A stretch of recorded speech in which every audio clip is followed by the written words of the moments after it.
araw po ma'am, ako po si Binibining Jana Sidano ang magtatalakay sa pagsasali ng dula bahagi. Ang dula, ito ay hango sa salitang Griego na drama na nangangahulugang gawin o kilos. Ayon kay William Shakespeare, ang dula ay nagiging mas makabuluhan at kapanapanibig kapag ito ay binabasa o itinatanghal. Dahil sa kakayahan nitong ipakita ang emosyon at buhay ng mga karakter sa harap ng mga manonood. Ayon sa kanila, mas magandang tingnan kapag ang isang dula ay ibinabasa o itinatanghal dahil na rin sa mas ipapakita o naipapahayag ng maayos ng mga karakter ang kanilang mga isinasabi o mga kanilang ginaganap sa isang dula. Ayon naman kay Skeller at Madame de Staël, ayon sa kanila, ang dula ay isang uri ng akdang pampanitikan na may malaking epekto sa diwa at ugali ng isang bayan. Sa pamamagitan ng dula, inihahayag ang mabuti at masasamang aspekto ng lipunan.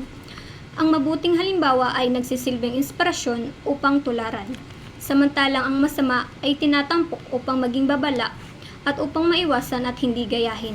So sa madaling salita, ang dula ay isang akdang pampanitikan na ang layunin ay itanghal ang kaisipan ng may akda sa pamamagitan ng pananalita at kilos o galaw. Sunod naman ay ang balangkas ng dula. Ang dula ay may tatlong bahagi. Nariyan ang simula, gitna at ang wakas. Sa simula, mamamalas dito ang tagpuan, tauhan at sulyap sa suliranin. Ang tagpuan ay tumutukoy sa panahon at kung saan naganap ang mga pangyayari isinasaad sa dula. Ang mga tauhan naman ang siyang kumikilos at nagbibigay buhay sa dula. Dito umiikot ang mga pangyayari, ang mga tauhan ang bumibigkas ng dialogo at nagpapadama sa dula. Sunod naman ay ang sulyap sa suliranin. Bawat dula ay may suliranin. Walang dulang walang suliranin, mawawala ang saysay ng dula kung wala ito. Maaaring nagkakaroon ng higit ng isang suliranin sa isang dula. Sunod naman ay sa gitnang bahagi. Matatagpuan dito ang saglit na kasiglahan, ang tunggalian at ang kasukdulan. Ang saglit na kasiglahan ay saglit na paglayo o pagtakas ng mga tauhan sa suliranin na nararanasan. Ang tunggalian naman ay maaaring sa pagitan ng mga tauhan laban sa kanyang paligid at tauhan laban sa kanyang sarili. Maaaring magkaroon ng higit sa isa o patong-patong na tunggalian ng isang dula. Sunod naman ay ang climax, sa Ingles ang kasukdulan. Dito, nasusubok ang katatagan ng tauhan sa bahaging ito ng dula. Tunay na pinakamatindi o pinakamabugso ang damdamin o kaya'y pinakasukdulan ng tunggalian. Sa wakas ng bahagi naman, sa wakas matatagpuan naman dito ang kakalasan at ang kalutasan. Ang kakalasan ay unti-unting pagtukoy sa kalutasan sa mga suliranin at pag-ayos sa mga tunggalian. Sa bahagi naman ng kalutasan, dito na nalulutas o nawawaksi at natatapos ang mga suliranin at tunggalian sa dula. Ngunit maaari ding magpakilala ng panibagong mga suliranin at tunggalian sa panig ng mga nanonood. Dumako naman tayo sa bahagi ng dula. Ang bahagi ng dula ay may tatlong bahagi. Ito ang yugto o act. Kung bagas ang nobela ay kabanata. Ito ang pinakakabanatang paghahati sa dula. Sunod naman ang eksena o scene. Ito ay ang paglabas at pagpasok ng kung sinong tao ang gumaganap o gaganap. Ang mga halimbawa nito ay makikita po sa PowerPoint na aming isinend sa Google Classroom. Sunod naman ay ang tagpo o frame. Ito ay maaaring magbadya ng pagbabago ng tagpuan ayon sa kung saan gaganapin ang susunod na pangyayari. Ito rin ay pagbabago ng tagpuan o lugar kung saan magaganap ang susunod na pangyayari. Sunod naman ay ang sangkap ng dula. Narito ang script. Ang script, ito ay detalyadong gabay o plano ng isang dula, kung saan nakasulat ang mga linya ng mga tauhan, mga kilos at mga eksenang nagaganap. Ito ang pinakakaluluwa ng dula dahil lahat ng aspeto mula sa mga galaw hanggang sa emosyon ng mga tauhan ay nakabatay sa script. So, hindi magkakaroon ng direksyon o kwento ang isang dula kung wala ito. Sunod naman ay ang dialogo. Ang mga bitaw na linya ng mga aktor na siyang sandata upang maipakita at maipadama ang mga emosyon. Ang dialogo ng dula, ito ay ang mga linyag sinasambit ng mga aktor sa isang dula. So, ang mga salitang kanilang sinasambit ay nasa script lahat. Sunod naman ay ang aktor o karakter. Ang aktor naman o karakter, ito yung mga taong gumaganap bilang mga tauhan sa kwento. Ang aktor o karakter naman, sila ang bumibigkas ng mga linya. Sila din po ang nagpapakita ng iba't ibang damdamin at kumikilos sa entablado upang buhayin ang script. Sila ang sentro ng atensyon ng mga manonood ng dula. Sunod naman ay ang direktor. Ang direktor naman natin, ang direktor ay ang taong nagbibigay kahulugan sa script ng isang dula. So, ang direktor ang nagsasabi kung paano gaganapin ang bawat eksena, kung ano ang tamang pagbigkas at kung ano ang susuotin at kung ano ang emosyon ang ipapakita sa bawat eksena. Sunod naman ay ang manonood. Hindi maituturing na dula ang isang binansagang pagtatanghal kung hindi ito mapapanood ng mga tao. Hindi ito maituturing na dula sapagkat ang layunin ng dula ay maitanghal. Ang manonood ay ang taong nanonood at sumasabaybay sa pagtatanghal ng dula. Sila ang tumatanggap, umuunawa at nagbibigay reaksyon sa mensahe at damdaming ipinararating ng mga tauhan at ng buong palabas. Sunod naman ay ang tema. Ang tema ang pinakapaksa ng isang dula. Naiintindihan mga manood ang palabas base na rin sa tulong ng pagtatagpi-tagping mga sitwasyon, pagkakasunod-sunod ng mga pangyayari at pag-aarte ng mga aktor sa tanghalan. Sunod naman ay ang dulang pantanghalan. Ang dulang pantanghalan, ito ang tinatanghal sa entablado o teatro.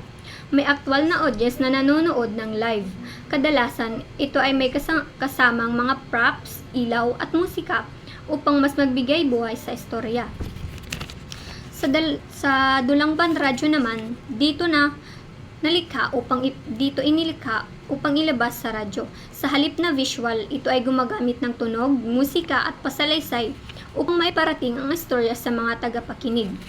Ang tinig at tunog lamang ang ginagamit para makabuo ng imahen sa isipan ng mga nakikinig. Sa dulang pantelebisyon naman, isang uri ng dula na ipinapalabas sa telebisyon. Kadalasan din ito ay may mga serye o episode at may mga eksenang pinalalabas sa iba't ibang leksyon.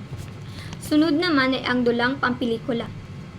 Ito naman ang dula na ginawang pelikula para ipalabas sa mga sinihan o digital streaming platforms. Sunod naman ay ang mga hakbang sa pagsasalin ng dula ayon kay Jerry C. Respeto. Ayon kay Jerry C. Respeto, isang mabusisi at masaklaw na pagsasalin ang dula dahil namamayapag dito ang tatlong moda o tatlong pamamaraan. Una ay ang pagsulat, pagbigka at paggalaw. Una ay ang pagsulat dahil sinusulat ang dula. Pagbigkas dahil binibigkas ng mga tauhan sa kwento ang mga salita sa dula o mga dialogo. Sunod naman ay ang paggalaw. Dahil marami pa tayong kailangang isaalang-alang sa pagsasali ng dula sa tanghalan, ilan na lamang dito ay ang mga ritmo ng pagsasagutan ng mga aktor at aktres sa loob ng tanghalan. Pangalawa, kailangang isaalang-alang ay ang paglabas at pagpasok ng mga tauhan sa loob ng tanghalan. Mayroon naman siyang 7 tinatawag na halik ni Judas. Una dito ay ang pananaliksik. Katulad din ng ginagawa ng ibang tagasalin sa ibang teksto nila sinasalin. Kailangan ba natin ito? Oo, kailangan natin ito dahil ito ang unang hakbang sa pagsasalin ng isang dula. Sa pagsasalin ng dula, kailangan tayong manaliksik. Mananaliksik tayo sa talambuhay ng author upang malaman natin kung ano ang background niya at pangalawa, manaliksik tayo tungkol sa mga karanasan ng author sa pagsulat ng isang dula at kung ano ang epekto nito sa kanya. Ano nga ba ang kahalagahan nito? Mahalaga ito upang malaman natin kung ano ang estilo ng author sa pagsulat niya ng dula. Pangalawa naman ay ang borador. Ayon kay Respeto, bilang panimulang salin, nakakatulong ang wisyon na tila ba kinopya mo na lamang ang bawat salita. Pangungusap at dialogo sa pamamagitan ng dagliang pagsasalin nito sa wikang Ingles. Kumbaga, sa hakbang na ito, kung mayroon kang mga salita na nahihirapan ka, mahirap kang unawain, maaari mo munang itong panatilihin sa ganitong uri ng salita at balikan mo na lamang siya kapag katapos mo nang isalin ang buong dula. Sunod naman ay ang pagpuno. Sa hakbang na ito, dito muna isasalin ang mga salita na nahirapan kang isalin sa una. Pang-apat naman ay ang direksyon. Ito ay kombinasyon ng direktor at ng tagasalin sa hakbang na ito. Maaaring mag-usap ang tagasalin at ang direktor kung mayroon mang mga suggestion, mga paalala, mga gustong baguhin at mga gustong idagdag. Gustong sabihin ng direktor sa tagasalin ay maaari niyang sabihin ng sa gayon ay may tagasalin at maisingit ito sa isasalin niyang dula. Pang-lima naman ay ang tinig. Sa tinig, ito ay tumutukoy sa mga wikang binigkas ng author sa kanyang dula. Ito daw ang pinakautak ng dula ayon kay Jerry C. Respeto. Dahil sa tinig, nagkakaroon ng diwa at saysay ang sangdula. At nagdahil din sa tinig, magkakaroon ng mas makikilala ng mga aktor at aktres ang pagkatao nila sa dulang kanilang gaganapan, at dahil din sa tinig, ito ay nagtatakda ng kabuang tono at kayarian ng isang wika. Ang pang-anim naman ay ang galaw. Tumutukoy sa tiyak na layunin sa pagsasali ng dula. Ito yung nagtatakda ng galaw ng mga aktor habang binibigkas niya ang kanilang mga dialogo o tinatawag na mga lines. Ito din ay may kinalaman sa lugar ng aktor sa tanghalan kung saan sila papasok o lalabas, tatakbo, sisigaw o titili. Sunod naman ay ang pinakahuling hakbang naman sa pagsasali ng dula. Ito ay tinatawag na kaganapan. Dito mo malalaman kung nagtagumpay ka nga ba o nagtagumpay nga ba ang tagasalin sa kanyang pagsasalin, dahil malalaman mo ito sa reaksyon ng mga tao na nanonood sa dula. Sa kaganapan, naniniwala si Jerry Respeto sa oridad nila sa pagsasalin na sa tuwing ikaw ay magsasalin, merong madadagdag at merong mababawas sa isasalin mo. Merong mababawas sapagkat meron kang mga bagay na hindi mo gaanong nauunawaan o nahihirapan kang unawain mula doon sa isa sa original ng author. At magdadagdag sapagkat meron ka ng karanasan na maaaring mailagay dito o mas maunawaan mo ang mga salita sa isang dula. At yun lamang po ma'am, ang mga halimbawa po ng mga dulang pantanghalan, dulang pantelebisyon at dulang panradyo, dulang pampelikula ay nasa PowerPoint po ma'am. Yun lamang po ma'am at maraming salamat.